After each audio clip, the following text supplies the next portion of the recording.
Yeah, g'day everyone and welcome back to the TryPod Live with Winnie and Clarkey. We are now live all over social media and we welcome you to our Round 10 NRL recap show where we will review each game, give our thoughts and reaction, break down all the key moments and of course review our best bets as always.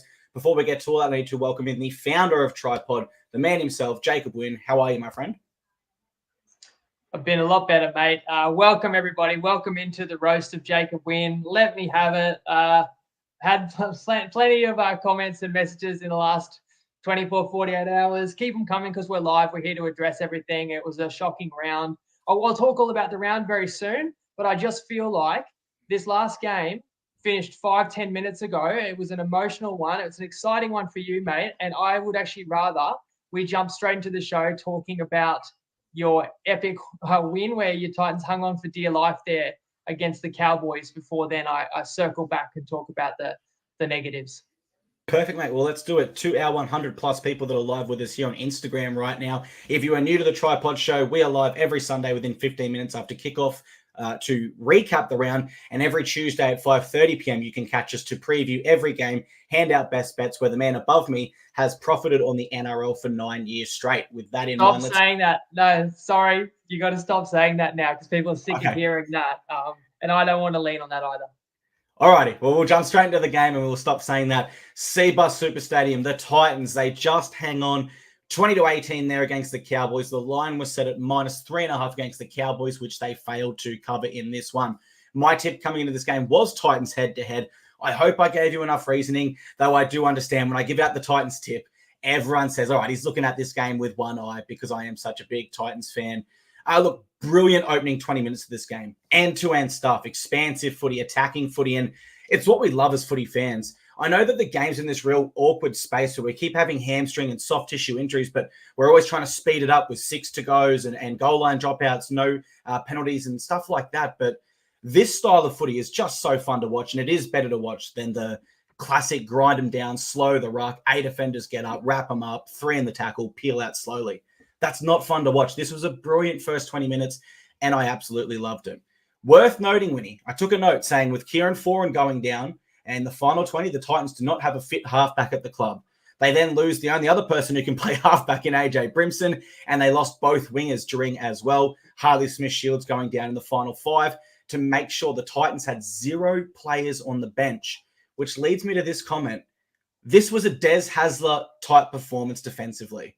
Like, I know that the Cowboys did get 18 points in the end, but when these sides were 17 v 17 and there wasn't this injury sort of crisis for the Titans where we had Isaac Liu come on for a winger, we had Bo Firma playing in the centers, we were all out of position, we had no halves. We kept the Cowboys to 6 for a large part of this game, and that try came off a kick. So I thought that was a really brave effort by my Titans, and I know we won't get the credit, but make no mistake, if this was a Broncos or a Roosters that put together this performance, missing key members coming into the game through injury, missing your captain, having 4 players go down within both of them your halves, they would be getting a lot of praises. So I'm going to sing the praises for my boys. On paper, yes, we only won by 2 points, but I was so happy with that performance. And again, Winnie, for the Titans, that means their last 5 games have been decided by 4 points or less. So the Titans are getting into arm wrestles. It's always an exciting time when we're on. And for the Cowboys, I guess just what we expect, Winnie. Like, this is a side that's good. This is a side that can compete, but they're just not putting it all together for some reason so far this year. And it's in patches when they do and inconsistent. In this one, I couldn't be happy with my Titans, mate. But what did you make of this one? Yeah, just thinking about all those narrow matches, like tough call at the very end against the Storm, could have won that, could have beaten Manly, should have beaten Raiders. You add a few of them up, you'd be on the edge of the top 4 right now, just saying. I don't want to trigger people anymore, but that was an incredible victory. To me, as well as the players you lost, it comes down to 5 try savers. I counted 5 like that's a try moments, like 4 and an amazing tackle on puts his body in front of Valame. That looked like it was going to be a try. They ended up holding him out. Brimson stops Felt when he was going to score for all money. Fafita comes across from the left wing to defend on the right to hit Val Holmes, who really should have done better. He was too casual with it, but an incredible effort there. Fermor had a great tackle that could have gone missed where the Cowboys, I think it was Val Holmes, cuts back in, and it actually was so close to being a try.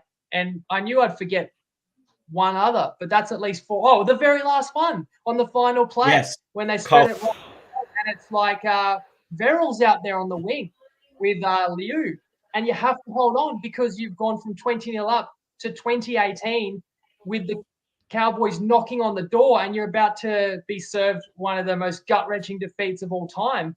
And I said to you at halftime when it was 20-0, whatever you did that day when we watched you play the Finns, I wasn't trying to jinx you. I said, don't do it today.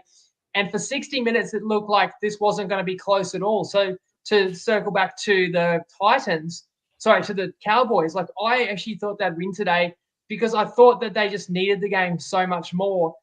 And they finally played with desperation, North Queensland, when it was all a bit too late. They're down 14. So it's like, yeah, you could realistically score 2 late tries, but it's just always seemed to bridge too far, even though they nearly did get close. And if the Cowboys didn't make so many meters in that final last set, I was thinking it's Drinkwater or Val Holmes will send this to extra time, and you've got no players left. So where's the urgency for North Queensland? I said it last week. They gave up 28 at home to the Dolphins and came into this one and gave up the first 20 to the Titans. There's something wrong with North Queensland, and that comeback might mask that a little bit. But what's not hidden is the toughness of this Titans team that took a month to show up in the season, but has been really evident week in, week out.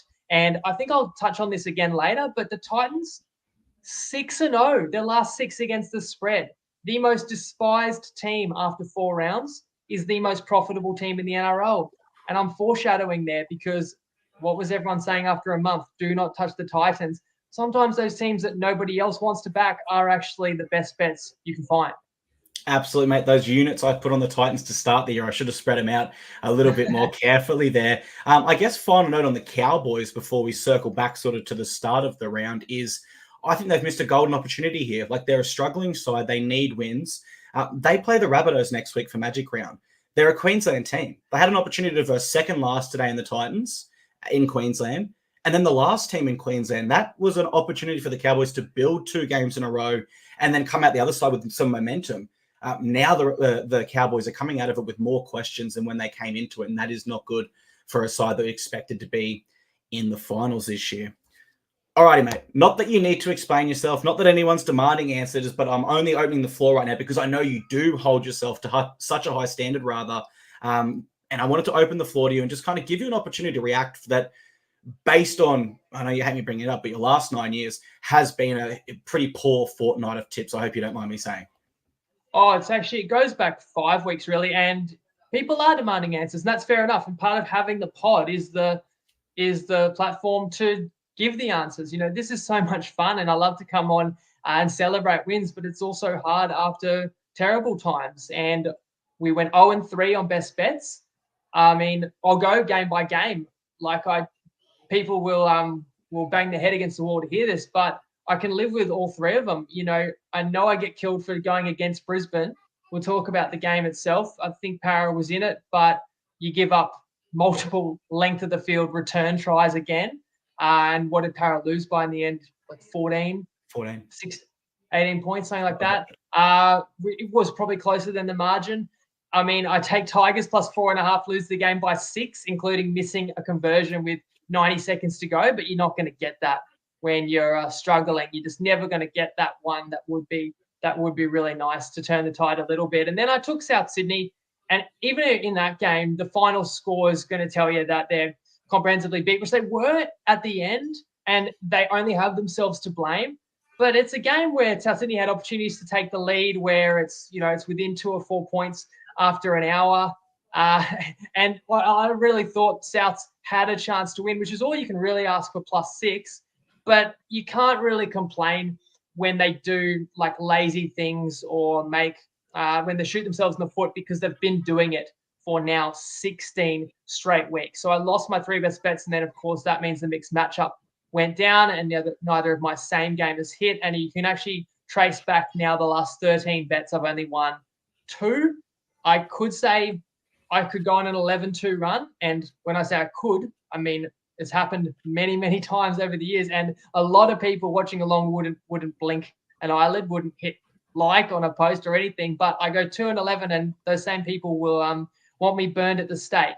I actually really do want to address a lot of the criticism and talk about my plan moving forward. But not everyone necessarily wants to hear that. So I promise I will do that at the end of the show. I got a fair bit to say, but I thought let's go game by game first if that's just what people wanted to come here for. However, I will open the floor to you and our followers. I do want to ask an origin question and put you on the spot, Clarky. Nightmare scenario for New South Wales. Let's say, we know that, I think everyone knows the key injuries, but what if every injured player right now remains out for Origin 1? I'm talking about Cleary, Hines, Moses, Reynolds. I know Moses is meant to come back, but just say he's not. Who's your New South Wales halves in game 1? And tell us who you'd pick, guys, if none of those 4 halfbacks were available. Chris Randall, the mighty Titans 5'8" today. No, I think, look, Nico Hines, the Sharks actually have released an official statement that said it was tightness, so there's not an injury there per se. So he probably could be good to go as well. But I think it's fair to say he'll be fit. None of those 4 available. Okay, well, then you have to lock in Matt Burton at 6, I believe. And then your 7, you are looking at options of Reynolds is down, Katoa not eligible, DCE not eligible, Cleary out. You wouldn't say Hutchinson, Moses unavailable. There's no one from the Tigers. Jackson Hastings, Ben Hunt's a Queenslander, no halfback at the Rabbitohs, Jerome Hughes Kiwi, Hines injured, Sam Walker Queensland, SJ not available, Titans have no halves, and Chad Townsend. It's between Chad Townsend and Jackson Hastings with your 5'8" is Matt Burton. Is Hastings not a Great Britain representative?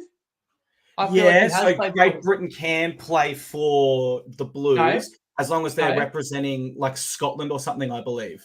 Oh, sorry, but he's played for England. Hastings. Oh, then no, I've stuffed up then. So it's Chad Townsend. Again, this is hypothetical. Like I'm saying, if Moses doesn't come back and if Hines doesn't come back, Blues fans are saying like, oh, surely one of them will be right. Why is Katoa not eligible? He's played for Tonga. Yeah, so he hasn't officially pledged to the Blues or the Kiwis yet. So he would, he is eligible. But I don't think it'll happen. But that would be the ultimate bolter. And his form has been pretty decent for the top 4 Dolphins, who we'll get to next, Isaiah Katoa. But just say all the injured players are currently out.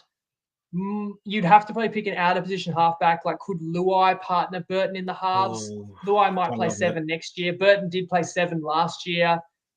Completely out of the box one would be Coruscant at 7.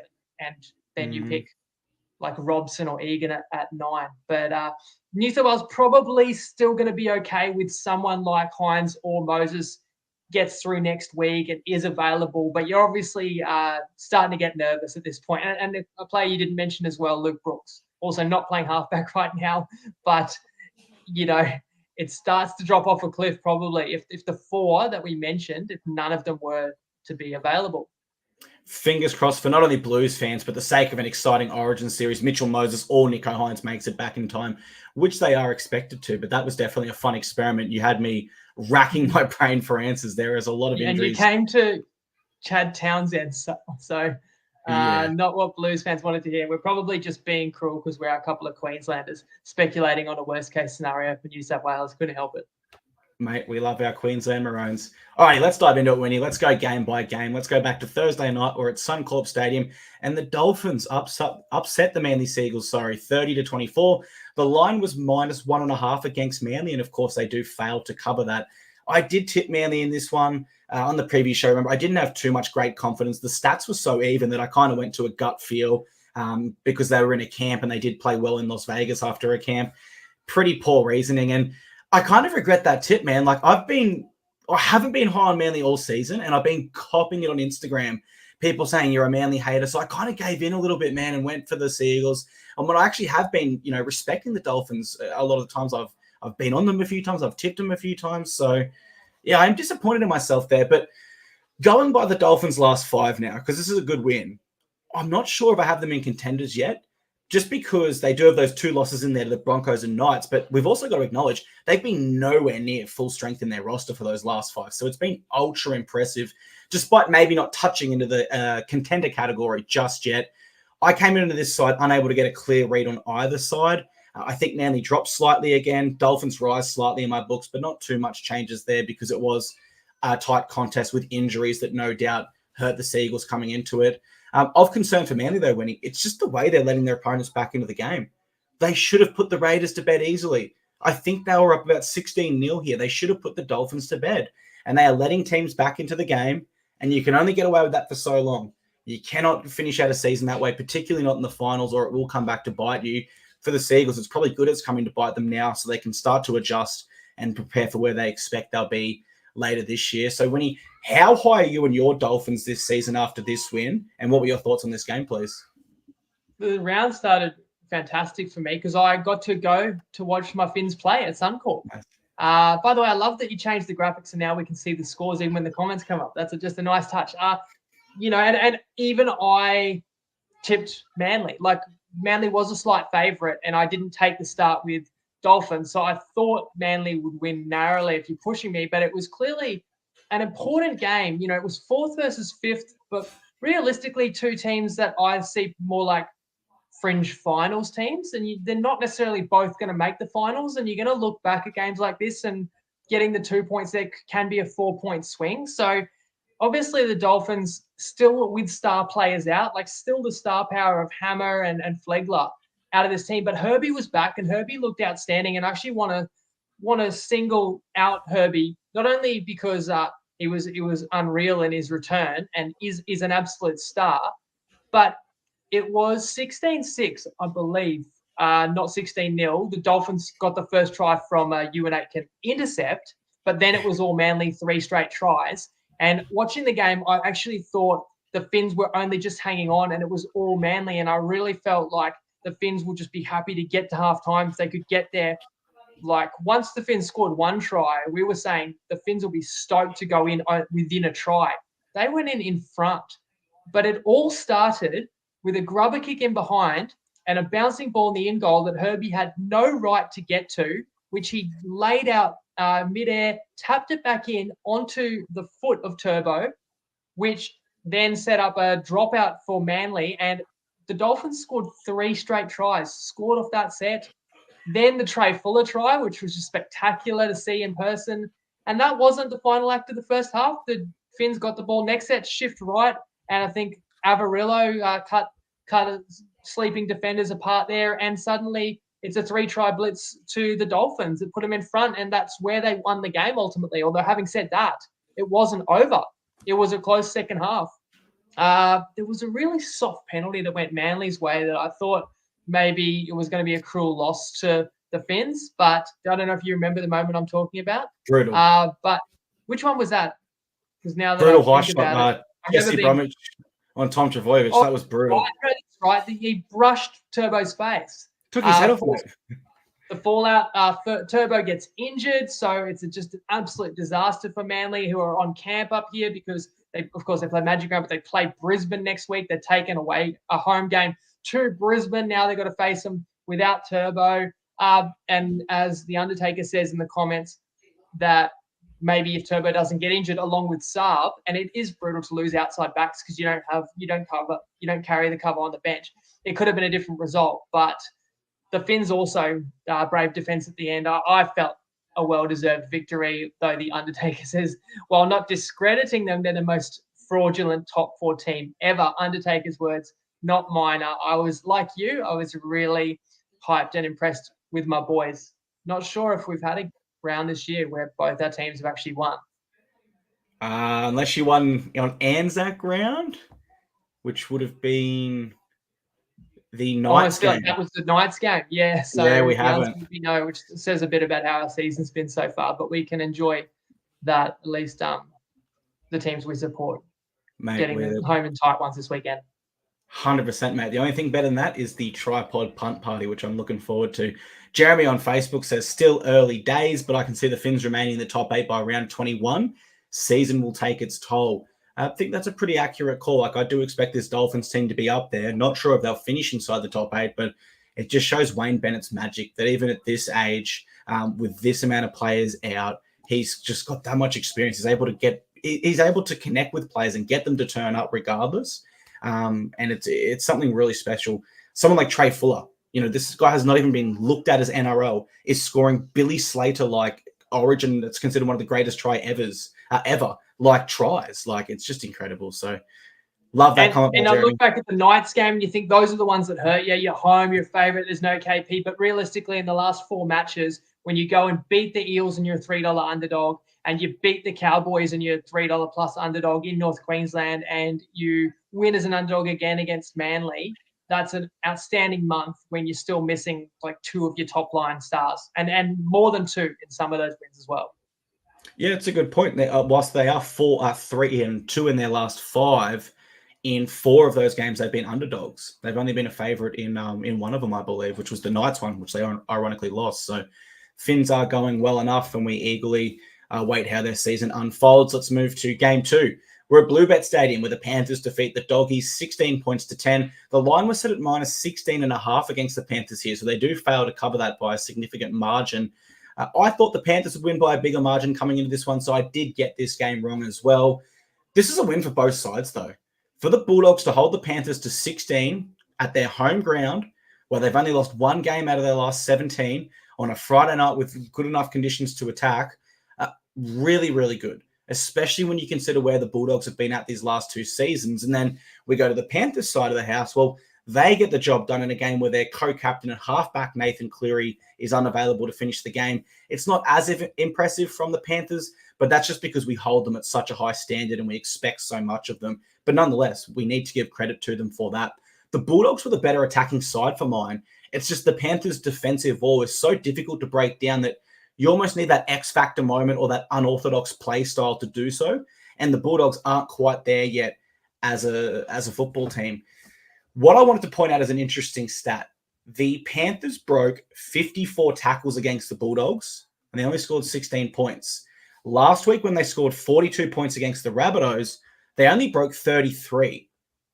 So that's really interesting. They broke 21 more tackles against the Dogs, but the Dogs' goal line defense scramble and their intent is just so much better than the Bunnies right now that they restrict the Panthers to just 16 points. That in itself is another big positive there to the Doggies. They scrambled well. They're rising in my books. I like what I'm seeing. They're like the Titans this past month, where the results haven't always been there, but the effort has been for the full 80 minutes. And when you've got a side that tries hard and competes for 80 minutes, you're a chance any week. And that's the most important thing for Doggies fans. But how did you see this one? Bit triggering. I mean, you say plus 16.5, but remember that was the line you grabbed as a graphic midday Tuesday. By Tuesday night, it's 15.5. Why is that important? Because it was like, this is part of the thing that people probably don't understand. They think like my best bets are my best bets, but there's even so much variance in just like what I pick and what I don't and what's available to me on Tuesday night, not just how I see the market. And I really wish I took the Dogs, but the crazy thing is, if Cleary doesn't do his hammy in the first half, the Panthers were up 12-0 at halftime. Like, I took 3 underdogs this round once again.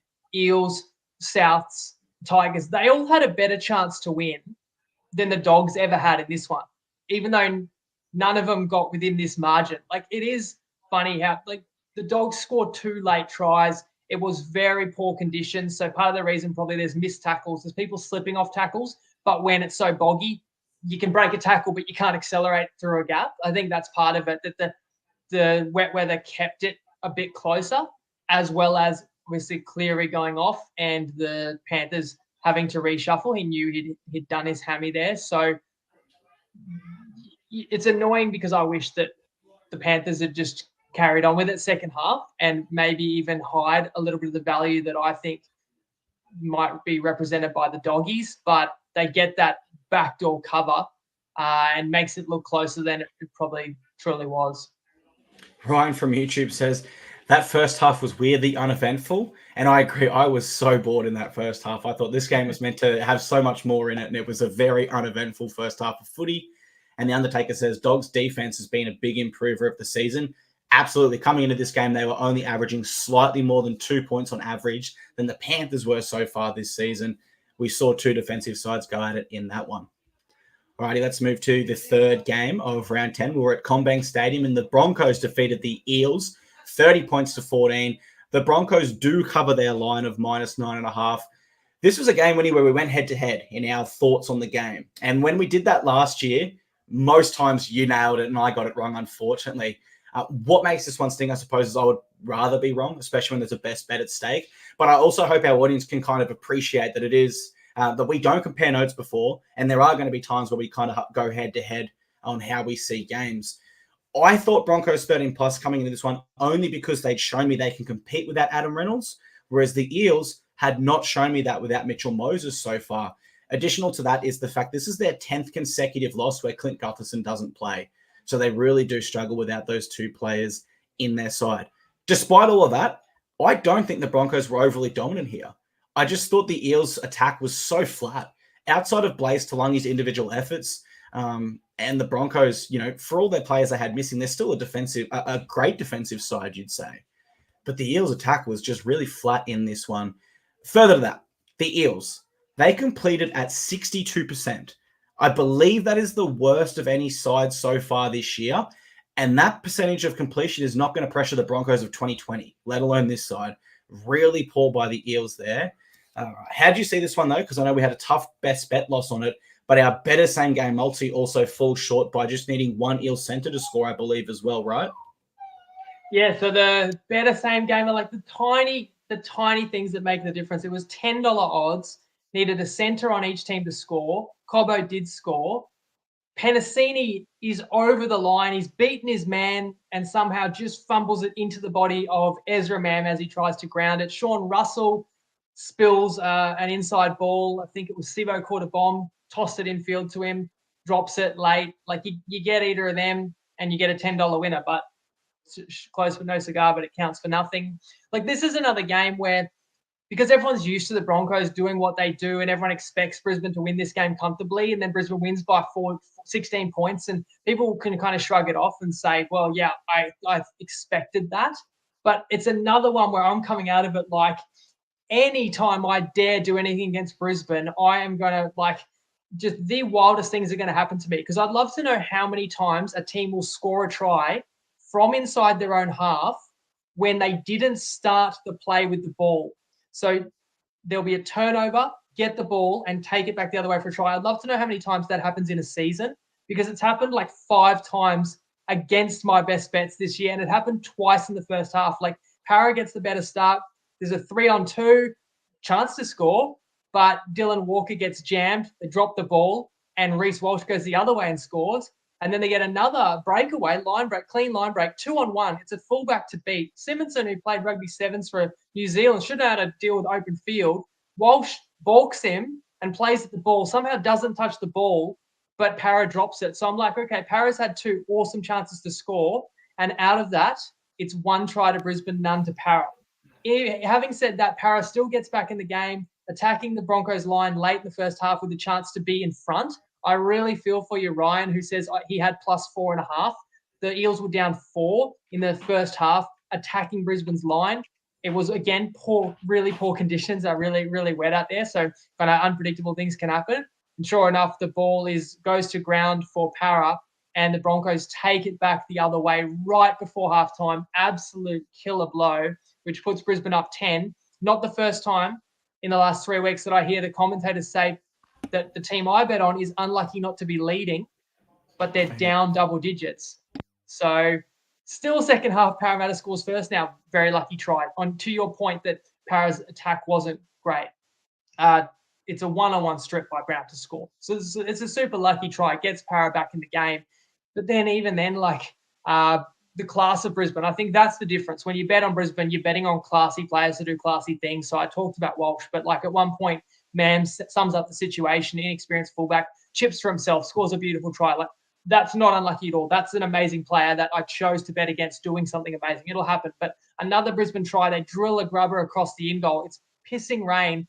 5 different players miss it, but Cobbo gets it in his fingertips and grounds it an inch before the dead ball line. Meanwhile, at the other end, as I said, Penasini can't get a grounding. There were a couple of other tries that the Eels muffed in the second half as well. So it just felt like I couldn't get a single break. And of course, trust me, everyone has let me hear about how could you go against Brisbane, how obvious that was. I just hope that means that all those people had great big bets. You need to watch the pod every week. I think you just put your biggest bet you can on Brisbane to cover the line every week, right? If it's that easy. I'm telling you that a different night, that game's in the balance once again. And I'm not saying Brisbane didn't deserve to win. Brisbane deserves to win, but like Para had much better shot than, say, the day before what the Dogs had, but the Dogs only lost by 6. Para lost by 16. And I think as well for the Eels, although they are losing, as Junior Polo touched on post-game, is the effort's still there. And that kind of ties into what you're saying, right? Where even when you had them for a best bet against Manly, there were some things, well, there was a lot of things actually that went against you in that one, such as goal kicking, Mike Acevo, sin bin, etc. So rather unlucky, but I guess that is the thing with punting. You do need luck on your side as well in such an even and level competition. And give credit to the Undertaker, says he was on Brisbane having the explosive plays and it played out that way, which is a fair call. Even in the rain, like for them to come up with 30 points. And I know Ryan says Brisbane's had a lot of tries like that, but my point is most teams will have very few tries like that in a whole season. Yeah, Brisbane has had a lot of them, and they've all been against my best bets. Like, to me, that's what I would call an anomaly. But this weekend, I started to wonder if there's something else at work here. Like, obviously, when you're down on your luck, to say the least, and when you're in as big of a rut as I am, you start to think, like, I could get any team beat. Maybe let me know, guys, who do you want to miss the finals or make the finals? I'm starting to feel like fluky things are going to happen. Like, we'll get to the next game. Sin bins, players get injured when they're about to score a try. You name it. I've had it all last month, that's for sure. You have, mate, as the Rabbitohs fall to 0-15 against the Lion. I believe you moved to 0-5 against the Broncos so far this year. So we'll see how it pans out in the long run. 0-16. 0-16, right. Sorry. Oh, not so sweet 16. But I was actually talking about Tamworth, where I think the Tigers would have scored the opening try of the game if Toa didn't tear his hamstring and then miss the rest of the game, which created a lot of havoc in the West outside backs. Certainly did. Let's move to that game in Tamworth. You mentioned it. The Knights defeat the Tigers 20 points to 14. The Knights do cover their line of -3.5 in this one. And I came into this one tipping the Knights, but it was purely due to the forecast at the time, which said a more than 50% chance that it would rain. I did play it each way, which was a little bit cheeky by me in the preview pod. And from what I saw, I actually admit that I still think the Tigers beat the Knights in normal conditions. And of course, when I said each way bet, I said if it rains, I'm with Knights. If it stays clear, I think Tigers can win. I went Knights. They are now 3 from 3 this year in wet conditions. It seems to suit their game style because they don't have that X factor anymore without Kalen Ponga, although he was there for the Dragons one. But for the Warriors and this game here in the wet weather conditions, that grindy style that suited the Raiders so much last year, a very similar style is what the Knights seem to have adopted, particularly when the wet weather kicks in.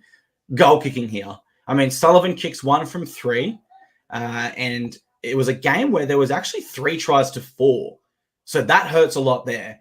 The one Sullivan goal kick I want to really single out as just a very low IQ play was they say to the referee, we do not want to kick. So the referee says, beautiful, time off. Then they say, actually, we do want to kick. So he sets up the tee and time is still off. The referee does not blow time on until you approach the ball to kick. Maximum until it goes over the post. So from the time you walk in to when it goes over the post, he sprints in and just boots it like it's it's an under 7s kid getting the kick for the final game of the year to win a Macca's MVP free Macca's meal award. I don't know what was doing there. Like the IQ of that to not just take a second and think, I don't know. I don't know what happened there. To add to that, so Zach Lomax kicked 3 from 4. He kicked a 2-point field goal and he kicked 2 penalty goals. So that's 12 points there from kicks. Man, super unlucky here that a best bet misses out. Did you switch games there in your mind though? Because that's the Dragons in the next one, but we're talking Tigers Knights. Sorry, I did. I meant to say the Knights. Sorry. My apologies there. Sometimes I get what you're saying. Look, I really appreciate you supporting me this season. I want to apologize to you later because you're copping heat for this for tips you have no control of. Like I don't control what happens out in the field, but I do control who we back. You don't have a say in that, and yet people are going, "Oh, it's because Clarkie's there and Clarkie this, Clarkie that." But you always say to me, remind me what are our best bets. What we were unlucky there, and like you writing that conversion to me, I wasn't even thinking that way when Sullivan went for it. This is how downtrodden I've been. I just knew he was going to miss. Yeah. Like they're down 10, you're catching +4.5. That's what you love to get that backdoor try. and the Tigers get it. But I just felt like that wasn't going to go our way. But look, everyone's entitled to their opinion and to let me have it.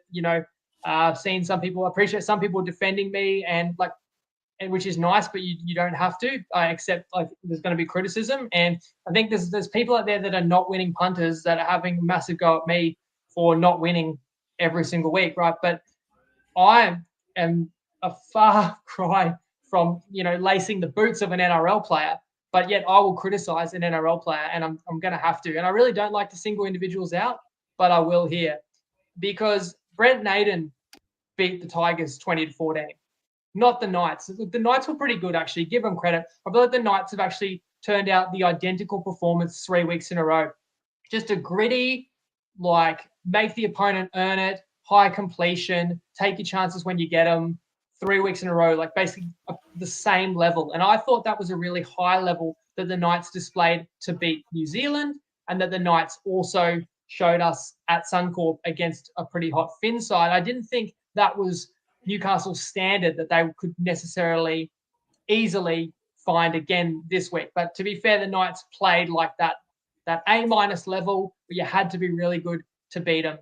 But once again, not only the two missed conversions second half, but what kills me is Brent Naden. I mean, you lose your winger, right? Was Toa on the wing, or Toa was on the wing. And he's a really good player. He does his hammy when a chance to score, where he's going to be first to the ball. Okay, I'll cop that one. Then the Tigers shuffle their back line. Now, far be it for me to question a coach, but I'm like, Olam on the wing, when you got Naden, surely Naden's a more natural winger than Olam. So they left Staines and Naden on one side. They shifted Fayunu to centre and Olam on the wing. And I'm like, well, maybe they just wanted to shift one player out rather than swap a right side to a left side and have guys that aren't used to defending next to each other. That's Benji's call. This is what was going through my head in the first half. And sure enough, Naden being at right centre ends up being the worst thing that could have ever happened to my best bet. I mean, the game's in the balance. Second half, Coruscant with an unreal kick from dummy half, from inside his own half. He gets it to pull up in the in goal. But Naden misses a tackle that results in an 80-metre line break for the Knights, and I think they score off the back of that. At the big end of the first half, the Tigers are in front 6-4, and Naden from centre decides in wet conditions he's going to run around the Knights team from his own 30, gets bundled into touch. The Knights then force a dropout, and the Tigers kick it with 10 seconds left on the clock. The Knights score on the buzzer. And then in the second half, Naden has another opportunity, tries to go around outside again because he didn't learn his lesson, gets thrown into touch, has another line break where he drops the ball in the play the ball. And you know how when a player drops a ball and lets his team down and, everyone's got a lift and says one set, which player is never the one to miss a tackle the next set? The guy who dropped it. They are the most determined defender in the whole team. If you've just dropped the ball, the one thing you're not going to get caught is sleeping for the next set in defense. He dead set is a traffic cone for Bradman Best. I know Bradman Best will make you look bad, but he can't even slow down Bradman Best in a one-on-one to score the decisive try as well. So I could kind of say Naden had a hand in 4 tries, good and bad. And when you lose by 1.5 points, I am a bit salty. And look, if you don't like me and you're coming for me, which plenty of people are, then this is all just excuses and whinging. But I'm just telling you how I feel. I do feel really hard done by. The Knights played a bit better than I expected. And I didn't know that the Tigers, would have a player that would sabotage them. So it was actually a 14-on-12 bet.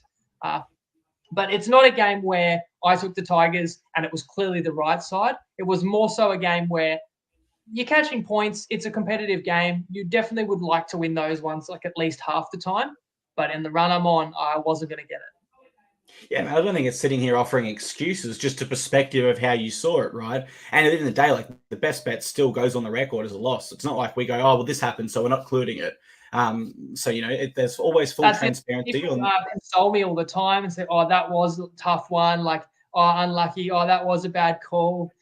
But it doesn't save me from what the losses add up to, or if one game is a win or a loss, it could be the difference between 10 extra private messages that I have to read on like a Saturday night. Like it means something to my life, but we move on. But the thing about the pod is we don't forget about what's happened every game, every bet. Like it sits on that record for the whole season, and it sits on the overall record forever. So you can't say that we hide the losses. That's for sure.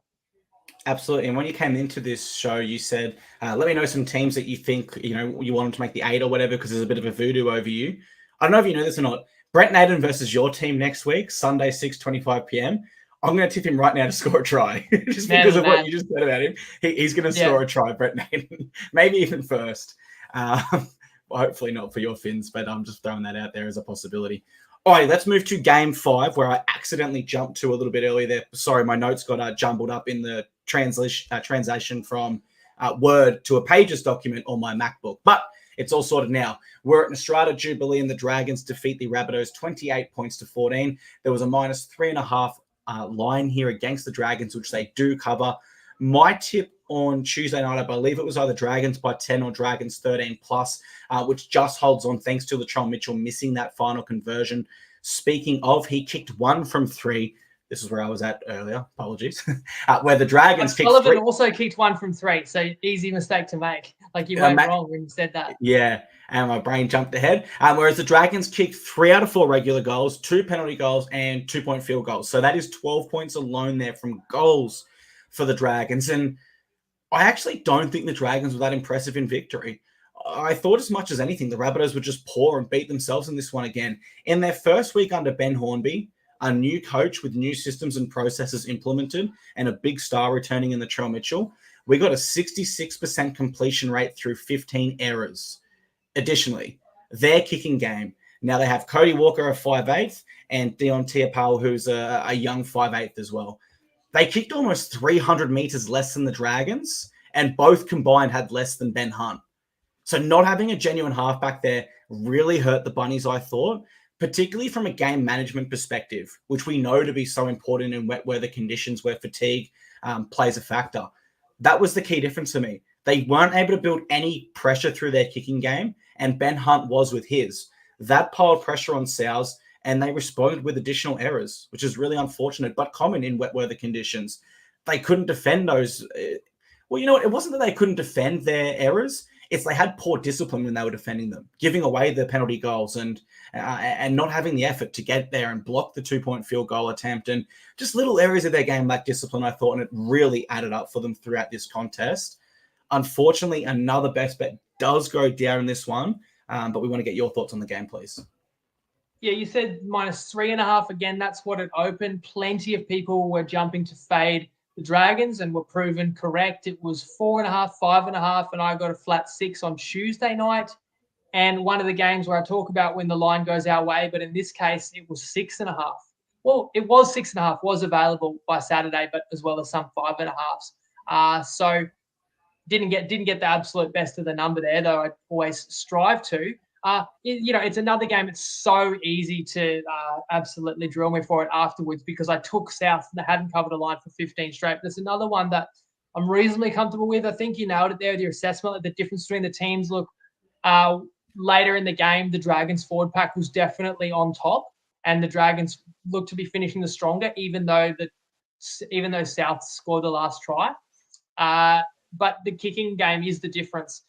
I also think you're going to look like a better kicker when you got a fullback that can't deal with the kicks. Like Latrell Mitchell, if you don't see the game and you just see the highlights or whatever, you're going to see he scored a couple of tries, both of them diving on a ball in the in goal and grounding them, which sure, like to be there, you give a player credit.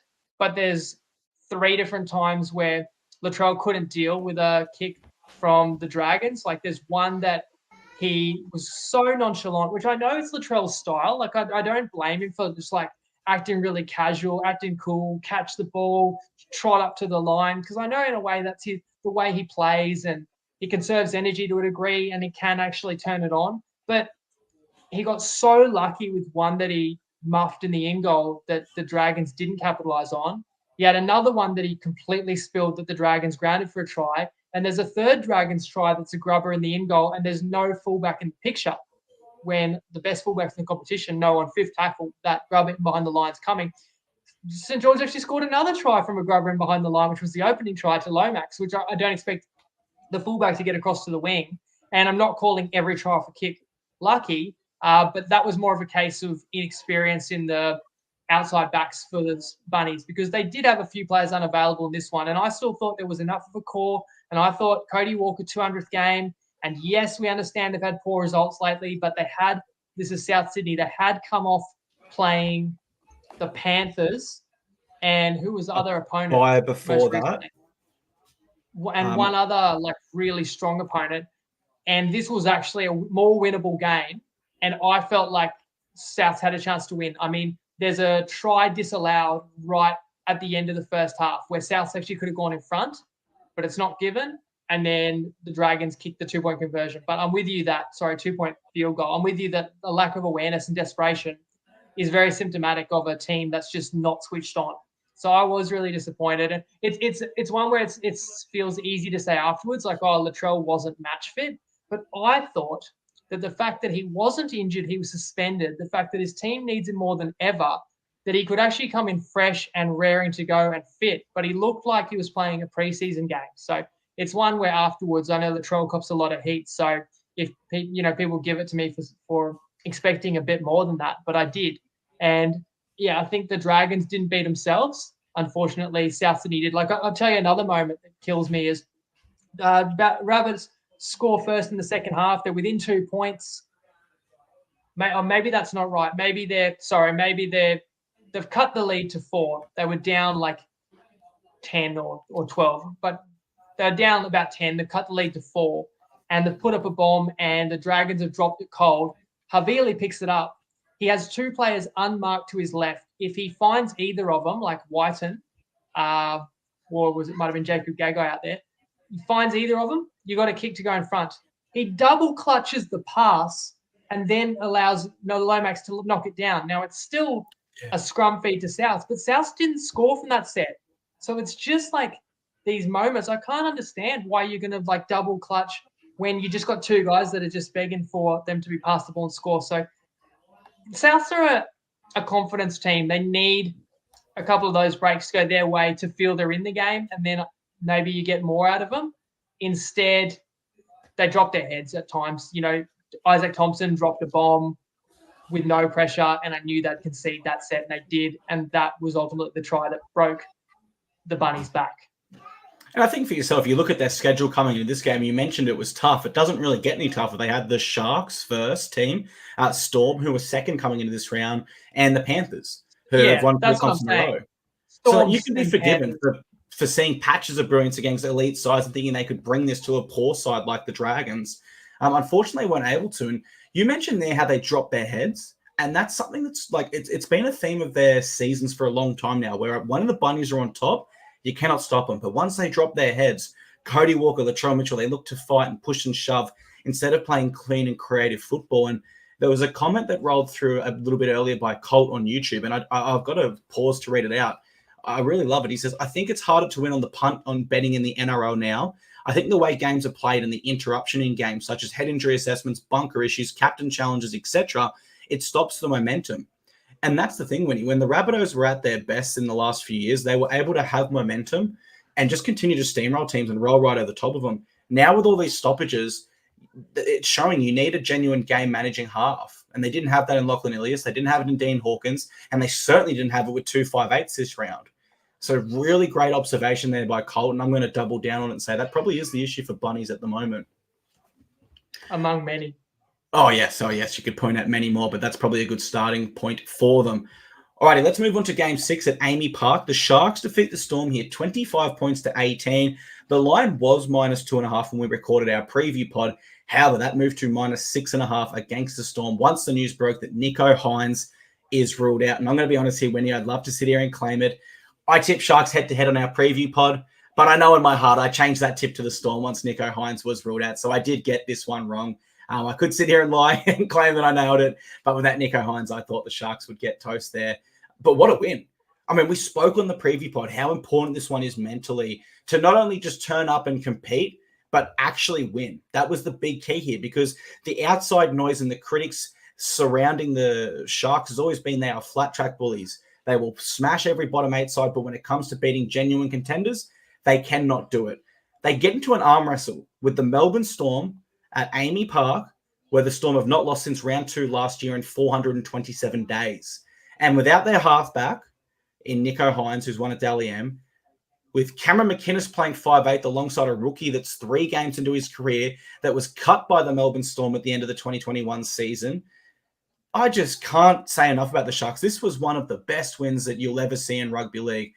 They've shown that they do have premiership credentials. And I do feel sorry for the Storm because I thought Harry Grant should not have been sin-binned. I thought other calls went against the Storm. But I still feel comfortable sitting here and telling our viewers that the better side won on the night. And that was the Sharks, who faced adversity in losing Nicho Hines on short notice and responded brilliantly.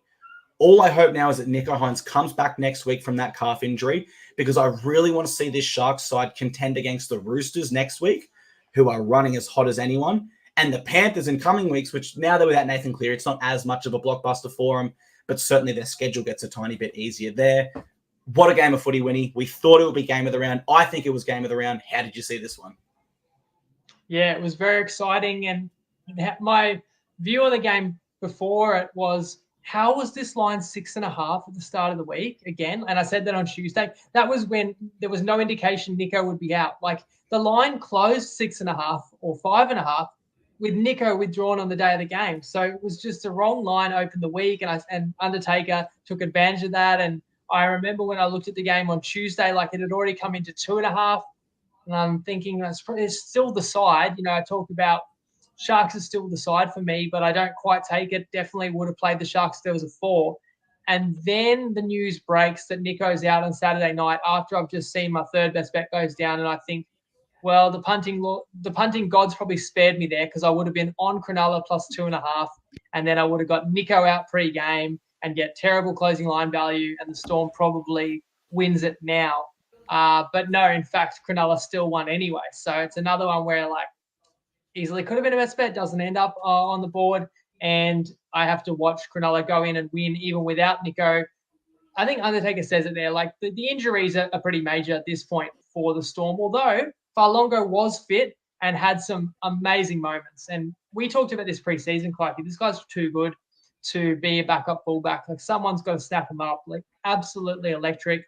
Well, 12 all at halftime, but the only reason the Sharks got the leveling try is on the back of the Grant sin bin, which is just insane to me. And you can't blame Atkins, I don't think, because the bunker told him it was a sin bin, is my impression. It's not like, I appreciate the ref sometimes needs to get tipped off about contact on the kicker, but I think they also advise the punishment rather than Grant Atkins hearing, he took his leg out, because there was contact on kickers this round that didn't even get a penalty, result in a penalty.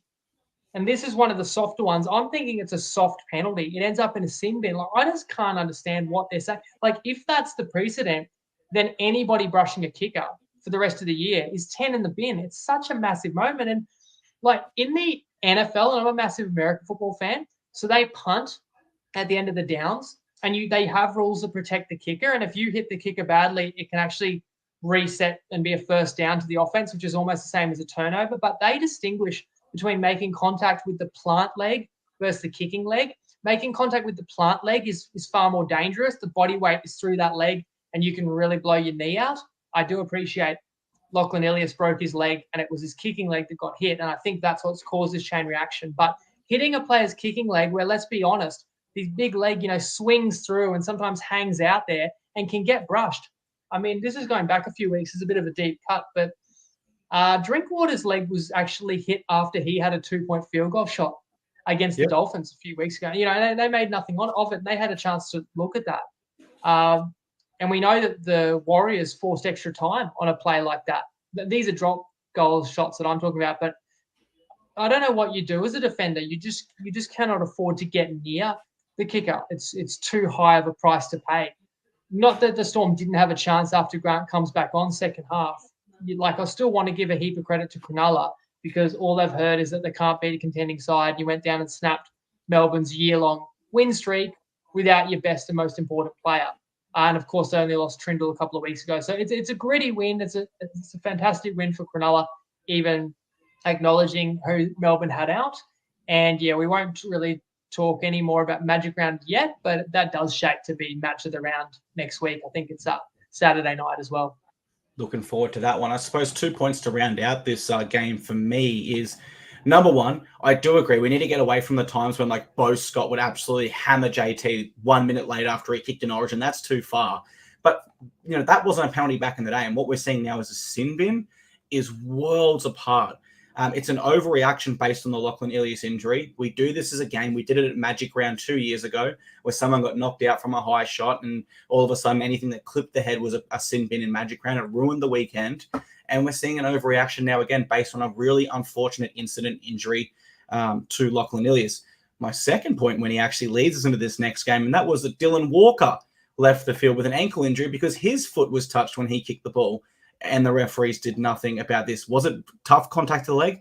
No, but it touched the leg and nothing was done there. So not only an inconsistency over the round, an inconsistency just one game later, which is unfortunate for us. And this is skipping ahead, but are we nearly done? We're about to talk Roosters Warriors. We can move to that now, yeah.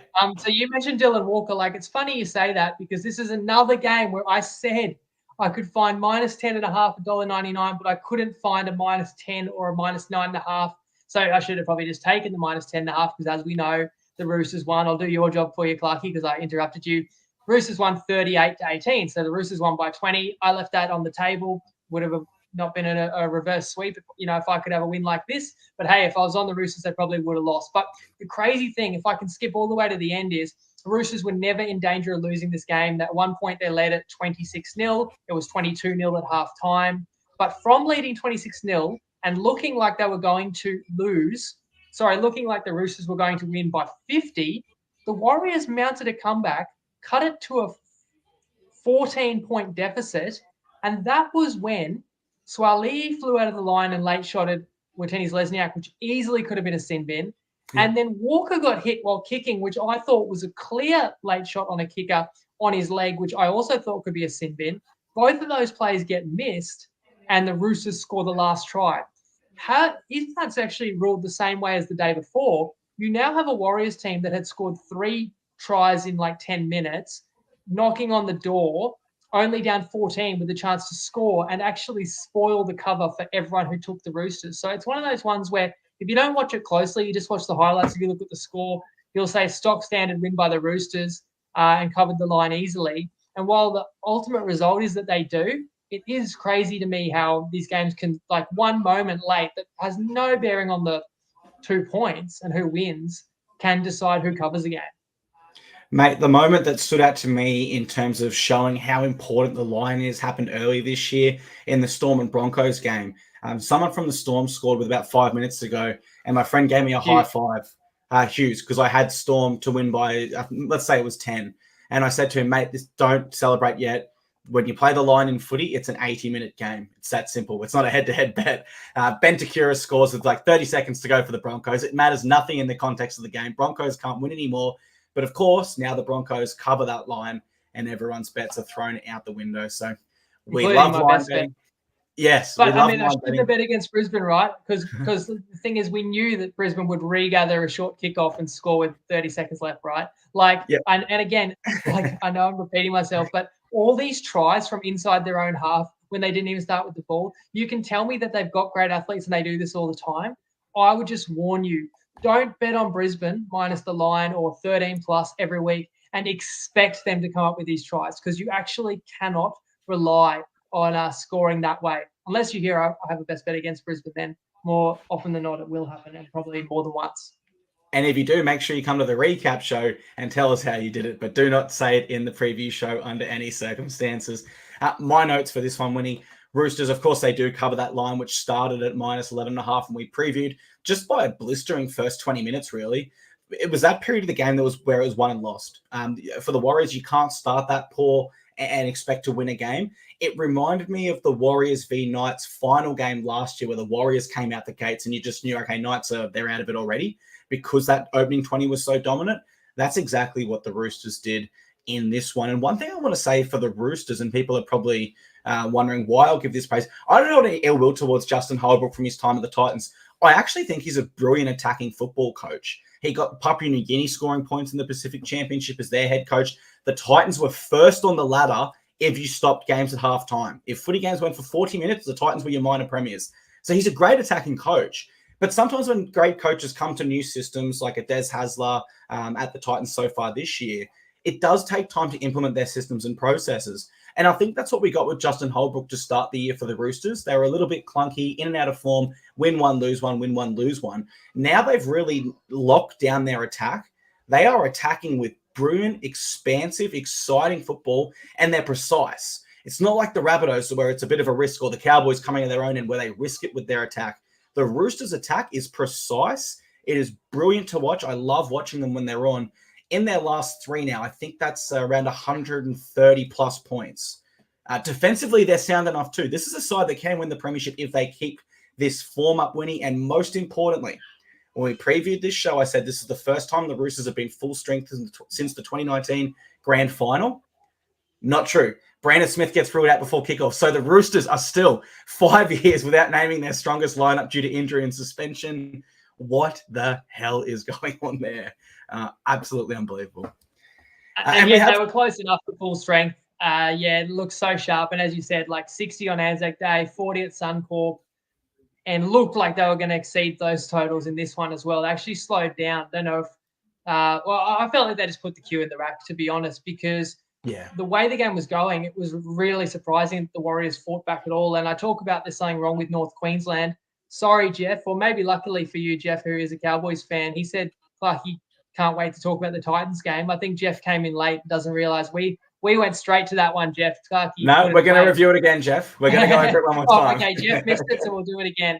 But the Warriors are in a similar boat to the Cowboys where, I actually think my observation in the game, especially first half, was I think the Warriors are deflated from that narrow defeat at Newcastle that, they can't get up again. It was such a big game last week. And I was on them because it was a potentially season-defining game. And I'm happy to back teams in that spot. And the Warriors came up short. And then I could only have played Roosters in this game, as I said. So I was concerned about New Zealand. But sometimes they'll step up when you don't expect it. But in this one, it looked to me from the very beginning that this Warrior side is battered. Multiple players just getting up slow in tackles. Clearly Johnson isn't right. And it's not worth playing him and risking longer-term injuries and having to reshuffle the lineup mid-game by taking him out. The crazy thing is as well that the Warriors mounted that comeback. And it's not a comeback that ever threatened, once again, as you said, it was over, but a comeback that absolutely did threaten the spread. They did that all without Shaun Johnson at the end as well. But that's too little too late. This team couldn't match the energy, couldn't go with the Roosters. And look, it does annoy me because you'll remember as well that people were going, oh, you love the Roosters. Why are you always on the Roosters? And it's again, I want to get to my process because people saying you need to change what you're doing and you need to stop betting on certain teams and you need to stop betting against certain teams. And I strongly still believe that's the wrong way to think about it. Every week is a unique puzzle that you're trying to solve, and it's all contingent on what the line is. And the Roosters were underrated when I took them on Anzac Day, only -5.5, and they won despite key players being withdrawn. And they were underrated when they went up to Brisbane. Of course, everyone makes all the excuses in the world, and Brisbane had a shocking night, but the Roosters beat them by 20. And then to come in here again and win another game by 20. I just hate the fact that they are winning these games when I'm not on them and by a big margin, because it's taking away the value. If there was any secret about the Roosters being really good, that secret's out now. Yeah, the Roosters are on a hot little streak of form. And they face the Sharkies, I think it is, at Magic Round, right? And that's going to be an absolute belter of a game there. We've got the number one side in the competition right now versus the side that is flying in form.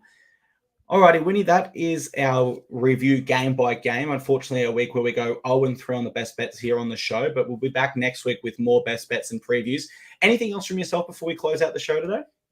Yeah, sorry, this will be a longer one because I did want to address, I've had that many people message me. And I always think if one person messages you, 20 other people could be thinking it too. So hopefully there aren't that many people out there thinking some of the nasty stuff that I read this weekend. But anyway, let's say one more positive happy Mother's Day. I don't know if there's any mothers watching us right now, but the mums, to all our mums, I hope everyone's mum had a good day. My wife, who is the mother of my household, I had to apologize to her for being stressed and about the tips, to which she said, just remember they are only tips. And I just thought to myself, it's so true, and yet you just don't understand. But I will say as well that, as I said in the group today in my live video, that the losing hurts me so much more than all the words that are designed to hurt me as well. Like I'm harder on myself than anyone can be on me. I've heard it all before, which I actually think just goes to show how unreasonable some people can be. Because I've heard give up, change your method, get rid of this host, get this person in, get rid of that person, right? I've heard it for 9 straight years. I'm not joking. I can pinpoint moments in every season where we've had losing weeks or a couple of weeks, even if it's a winning season, and people will say stuff like that. And so when I've heard it when it wasn't warranted, then it actually makes me realize that, yeah, people are going to say unreasonable things. But I actually think this is probably the worst I've ever gone. And if I ever deserved to cop it, it is now. But I've basically heard it all before. But yeah, 2-11 is extreme. I feel like to put that into context, I think if you could take any line and you could give yourself 12 extra points, now you would be like $1.20 favorite, not $1.90. And if you could back $1.20 favorites, you'd probably go 11 from 13. Or to put it a different way, my tips are probably equivalent to someone who's taking a line 12 points worse than what it is. Like trying to back $4 underdogs. You'd probably be happy, or you'd roughly expect to get about 2 out of 13 at like $4 underdogs. So it's like so hard to do. So I appreciate that it's been extreme, and like a lot of venom has come my way. I know that some people ask me, are you okay? So in the sense of the best bets meaning everything to me, like it does hurt. But from the comments, again, like 2-11 is bad. How many people following remember a 2-22 run? Because we had a 2-22 run in 2018. I remember literally somebody made a Facebook page just to abuse us and to say how bad we were. And look how bad tips are from free. It was actually someone that ran a paid tipping service. And they said, that's what happens when you follow free tips. You get that. And that season, we actually still salvaged and had a 58% season and still ran like 70% many weeks after. But the people that crucify you for 2-22 don't come back and say, well done or thank you when you go 40-15, after that. But that's okay. I've heard it all before. Like, you work for the bookies, so that's why you're losing. You're giving me too much credit if you think I'm losing on purpose and that I actually can pick the winners. You have no idea. If that's what you believe, then like I don't want to try and convince you that I do know. Like, that's actually up to everybody. I'm not going to tell you how good I am. I'm just going to tell you what I think, and you have to exercise some of your own judgment in terms of how you use that information. Because I had one person angry at me. Oh, I would have picked a winner in all these games, but I respect your opinion. So then I didn't bet them, and then you were wrong, and you cost me all these winners. And I'm like, it seems like a pretty easy solution. Like, it's not my fault that you respect me. Like, you can just start backing the winners. I had someone that they got my guard down and said, hey, mate, I've got a few concerns. And I started messaging, and by the end, it was just them hurling stuff at me. Stop betting on the Eels. Stop betting against Brisbane. Stop betting on the Tigers.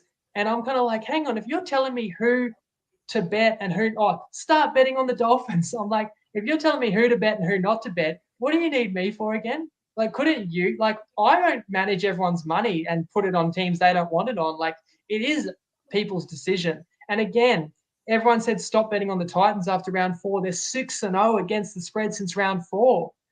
The Roosters, why do you love them every week? They're the hottest team in the comp. Manly, you guys don't get it. Manly's so much better than you think. Manly's fallen off a cliff. Like, these are just examples where we were right, but there's plenty of others where like I've been wrong as well. But I'm just saying, it really isn't that simple that like I can just change my method, do it differently because this isn't working. Like, I want to be completely upfront with people and say that I really am not going to change anything drastically. So I don't want to mislead anyone to think I am.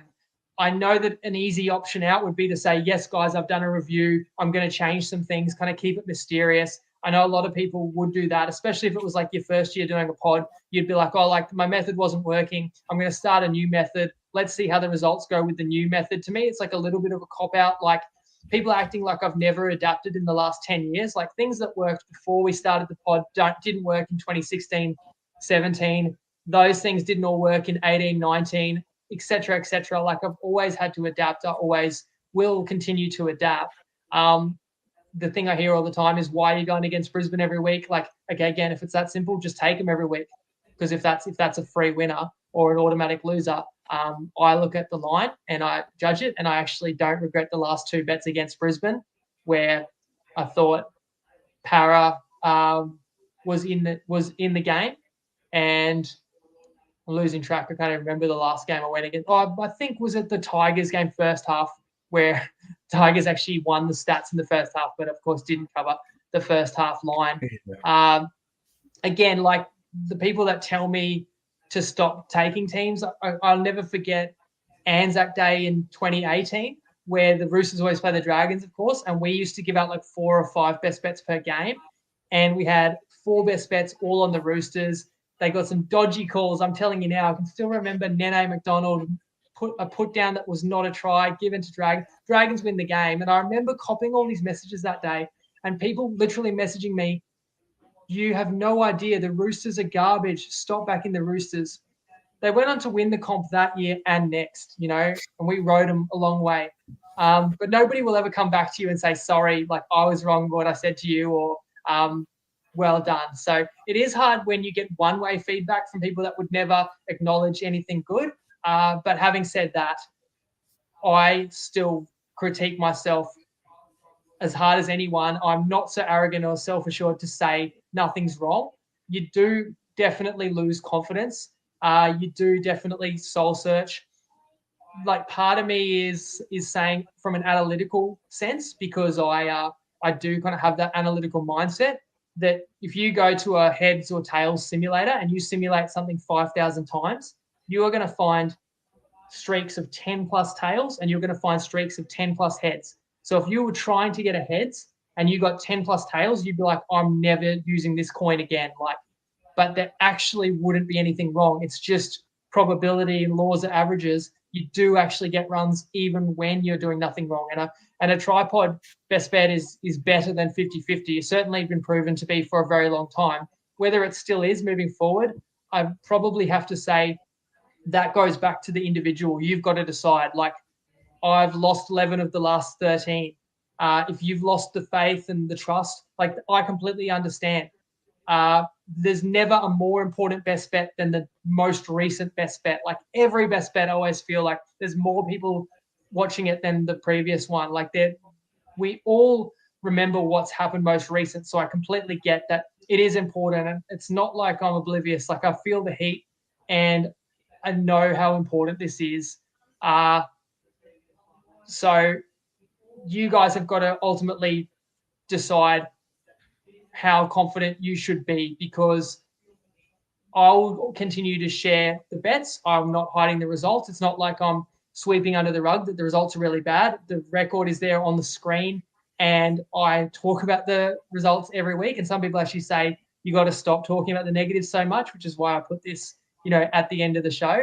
But you're hearing from someone who is on a terrible cold streak what I think is the best bet. You don't have to play that blindly, is probably my final point. Although, actually, my final thing I'll say, Clarky, is again, I'm sorry to you, because it does reflect poorly on you, and it's not your fault. And that does remind me too that there's been different structure of the pod for many years, and I've had several co-hosts. And so I think it is a fair question that people have said to me, you're not doing as well when you don't have like someone else to bounce the tips off, like someone else who's handicapping, has a handicapping expertise. And I take that on board. But I would just say every single year, whether I did 6 or 7 straight years with Alex, and as well as doing a season on my own and a season with Adonis, like every year I always handicapped every game independently.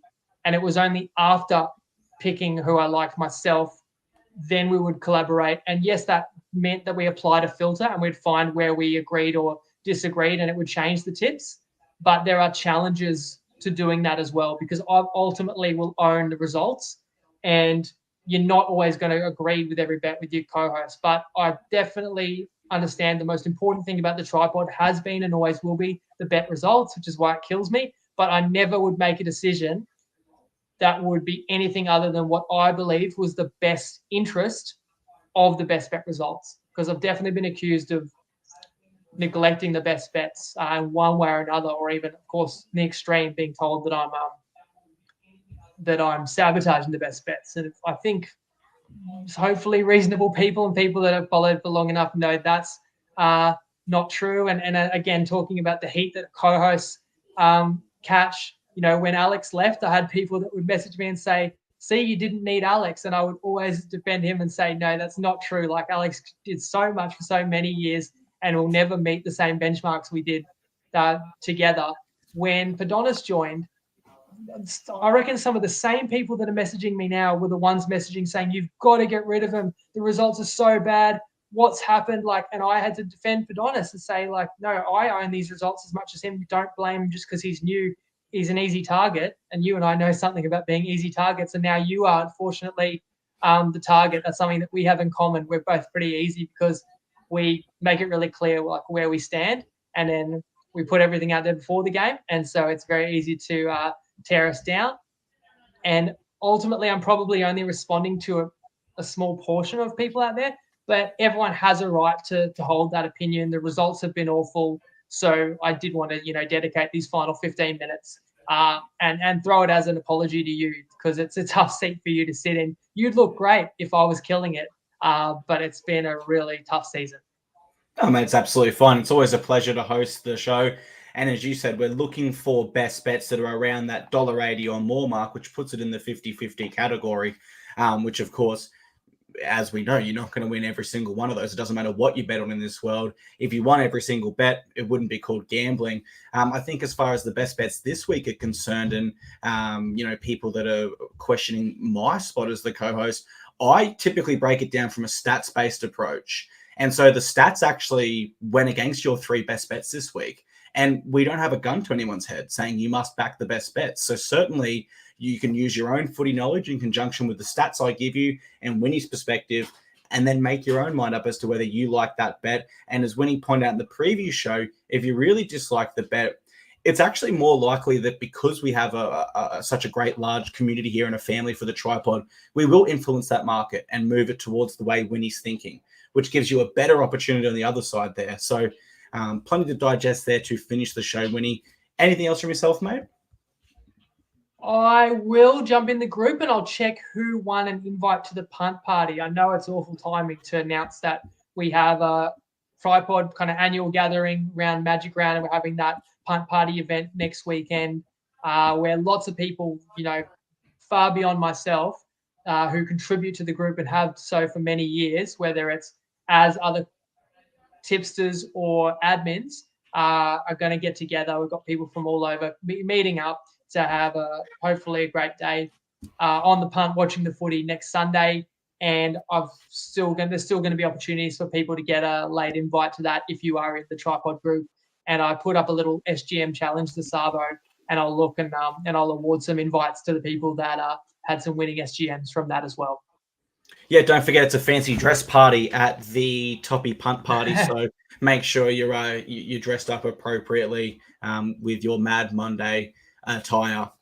All right, everyone, that will do our Round 10 NRL recap show. Of course, we want to say thank you so much for spending your time with us on this Sunday evening. We apologize for running slightly over schedule. We had a lot to get through in this week. We will see you next Tuesday, 5:30 p.m, live in all the same places to hand out our best bets and preview Magic Round ahead of what will be an awesome weekend of footy. Can't wait for it, guys. Thank you again. Winnie, over to you to farewell the show and hit us with the famous last words. As Charlie says, get your accounts ready on Tuesday, because there could be a rush for the people that want to jump out on the opposite of my best bets on Tuesday night.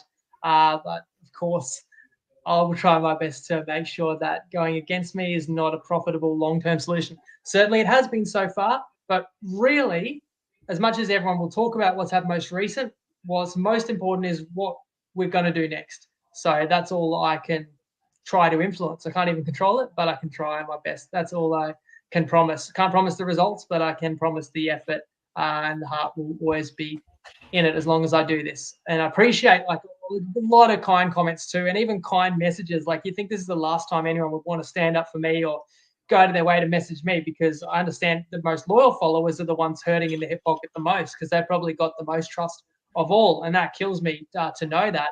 But lots of awesome people out there follow the pod too. And I appreciate you guys. Hope you have a fantastic week. Thanks to you as well, Clarky. And we'll be back in 48 hours to break down Magic Round. Lego.